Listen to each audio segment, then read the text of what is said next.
Hello everyone! In my last video, I showed you how to compare the performance of a salesperson to the performance of the team and the total in terms of conversion rate, with conversion rate being the percent of calls that became actual sales. For such a comparison, the conversion rate of the team and grand total had to be displayed in the pivot table, even if a filter was set on the sales reps. But a regular pivot table does not support removing the filter only from team or grand total, so we needed a power pivot that supports different calculations depending on the level in the report. But not only can you have different calculations in the rows and grand total, but also the calculation can differ depending on the row, for example, depending on the customer type. This can be useful when creating key performance indicators for evaluating the performance of the sales reps. The function that is normally used for this in Power BI, for the Power Pivot, is again available on the Insider channel. So I'm going to show you several workarounds. To create a new key performance indicator, in the Power Pivot tab, go to KPIs and select New KPI. A key performance indicator is designed to help quickly evaluate the current achievement of a metric against a defined target. To set up a KPI, you will need a base field value that will be evaluated against a target. In our case, this will be the measure conversion, a target value for comparison, which can be an absolute value or the result of a measure, and status thresholds. Because conversion is in percent, and the highest conversion possible is 100%, or 1, I will define the absolute target value as 1. Above 80% is acceptable because not every call will become a sale. Just click and slide to adjust the threshold values on the status bar. Here you can also change the graphic, and I will select a different icon style. Click OK. Now the conversion percent status will be shown as a number. And here's a little trick. To display the icons, uncheck the status, and then check it again. Now the icons will be displayed instead of the numbers.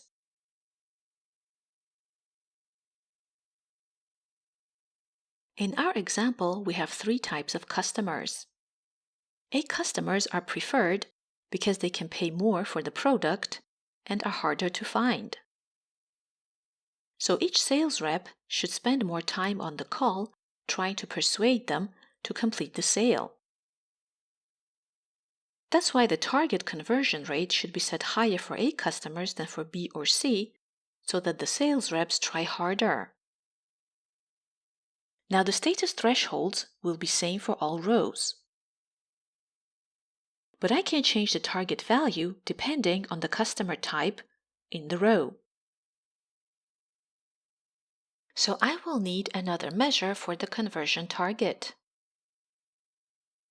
Let's set the target for A customers at 80% and for the others at 60%. To make such a measure in Power BI would be very easy using the function SELECTEDVALUE. If exactly one value is in context, then SELECTEDVALUE will return it. Otherwise, it will return blank. So if SELECTEDVALUE of the customer type column equals to A customers, then the target should be 0.8 or 80%. Else, it should be 0.6. But for Power Pivot, this function is on the Insider channel. So we will need a workaround.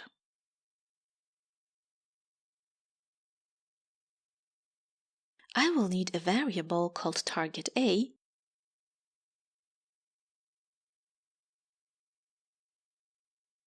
that will calculate the conversion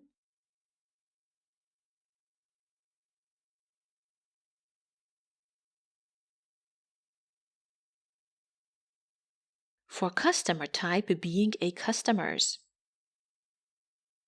But because now I have the column customer type in the filter argument of the function calculate, this will overwrite the filter context coming from the rows.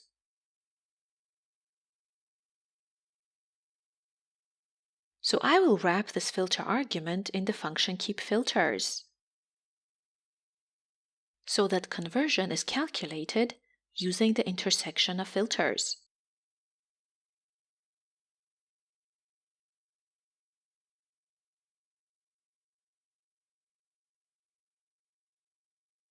If target A is more than 0, then the target should be 0.8 or 80%, else 0.6. Let's say that the overall conversion goal on the level of the team and grand total should also be 60%. Let's format the numbers as percent.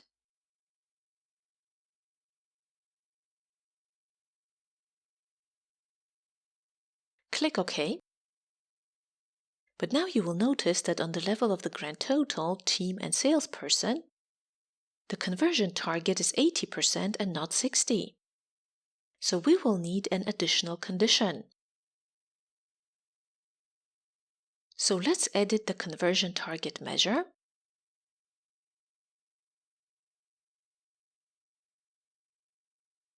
So to have an 80% target value, not only should the variable target A be more than 0, but also the column customer type should have one value.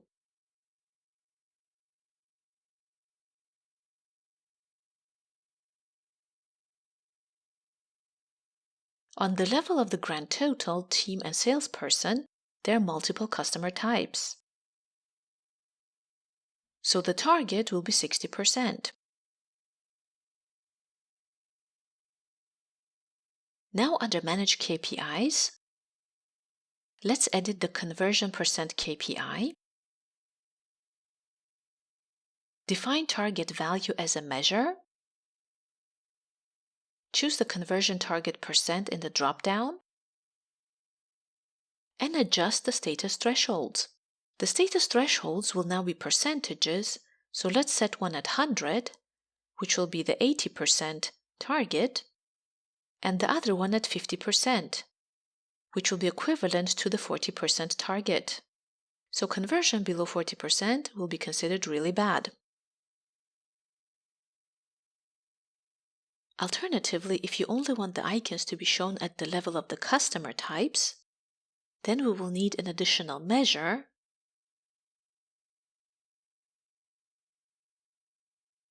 let's call it performance,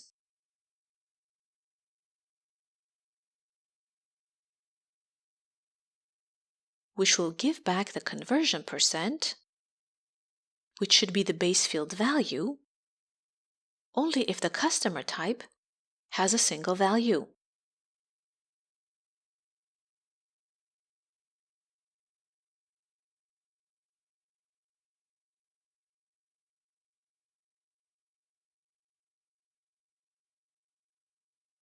Otherwise, this measure will return blank.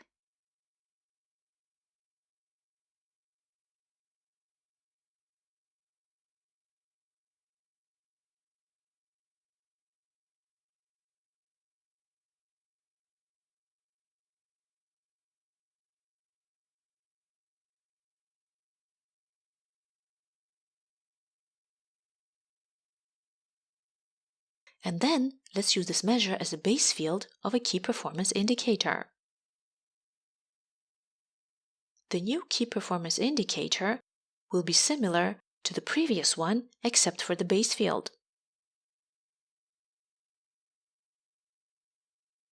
Let's perform all the steps as before.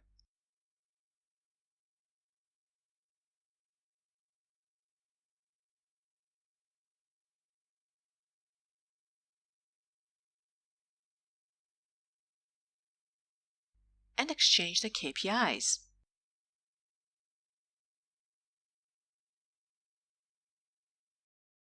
Now performance status is shown only on customer type level. There is also another way to substitute the function SELECTEDVALUE using the function values. But unlike SELECTEDVALUE, function values will return all values in context as a table. When this argument is a column name, then the values function will return a one-column table containing distinct values from the specified column. To show you how this function works, I'm going to concatenate the results given back by the values function when the customer type column is used as its argument.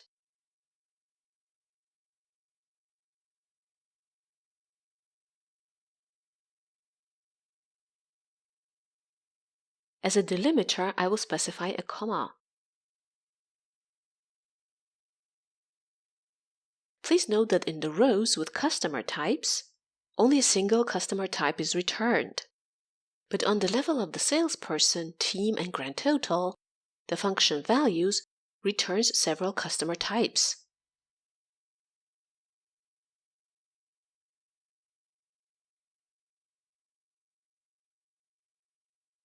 So let's adjust the conversion target measure, which provides the target value for the KPI.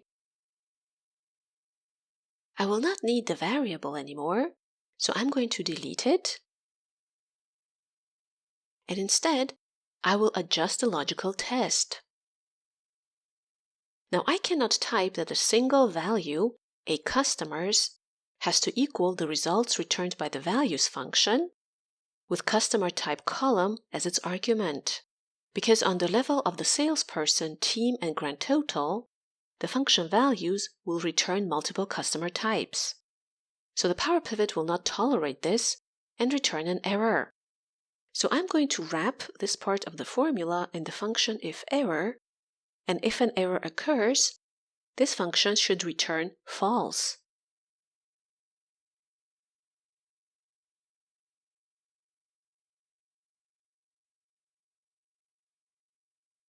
So if the customer type in the row equals to a customer's, the logical test will return true. If there is another customer type in the row, it will return false. And if there are multiple customer types, then the logical test will also return false.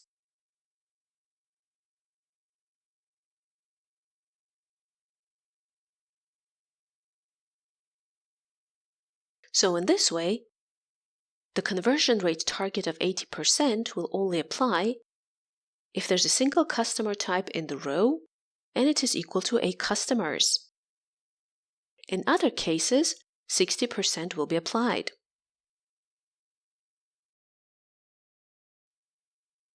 A more elegant solution, not using the function IFERROR, would be to use the HASONEVALUE function.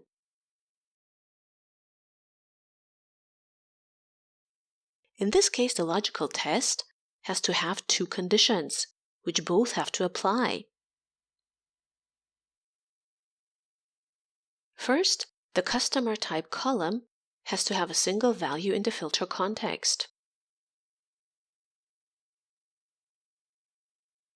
And second, the results returned by the values function have to contain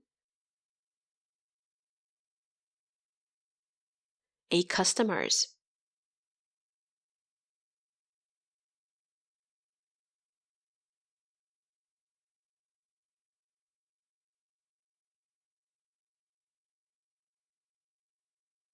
And the assigned conversion target is correct.